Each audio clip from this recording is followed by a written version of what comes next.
aza mihitsy ny tigre de tigra efony sy ampiakatra ny degré de fampizara secret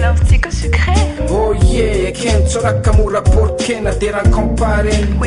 ritakoetsy mitovy am'ireny joba miodina ohatrancomparen notreny omeko ny oparen iopaopa ny atsisy afatsy ny androbaroba kofopoay ny aminao ihany masoko ny tiako itompo ny lavo tiako itompo satria lavo itiako itompo na de tsy tiako loatra ny taitaibombo ok ny andry ihany miandry fasika zay miandry ihany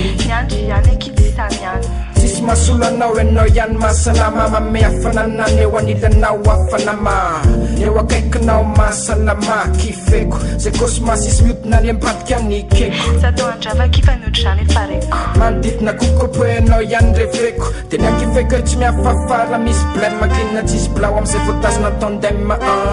satria ho amin'ny orona fijery sany anakatra ny tsita satria tsika loatra lavitra androtsita dintikinao mamiratra misoritra ny am'tavako vo marainy masiko miratra do tsy ny hoe miratra ny am'ty tiky tsy mety ola satria le ao ampo manonja ohatry ny ola enao le number one na tsy androko ndray zay fampizarana fity anaty lamba one ohatry ny elanela tasy lanitra ny abe fity enao ihany de kopo hoe 50-50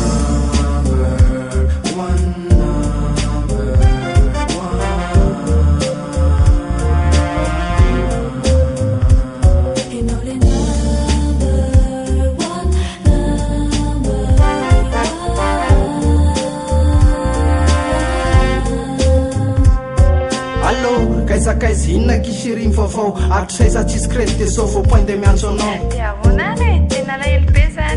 nalahely kosa satria za misy fomy aneto tany fa ahoana enao ngatsimba tam'izany sa tsisy kosy fa vita fotsiny am'le hoe aleo izy hoany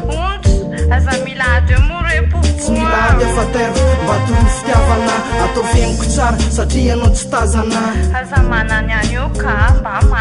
ok are etany pope loatra tsinona satria faly mitafy fa te hitafy ny hafananao le endrikao mba tiako hita zao raha azo atao raha sitrakao satria ny lovoko efa lasanao oka aloha fa zangy mbola hiteny manapateny manapakaina angiriny eny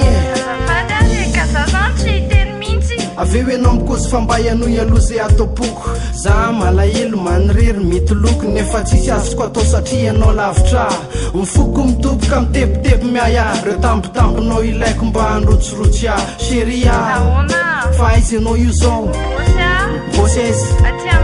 vavy zany sala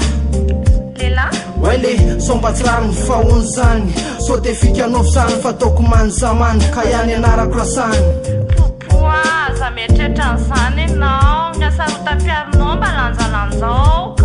ka tsy tiako fa tsarovy ty de azo tianao fanlevekonao crop amiko enao number one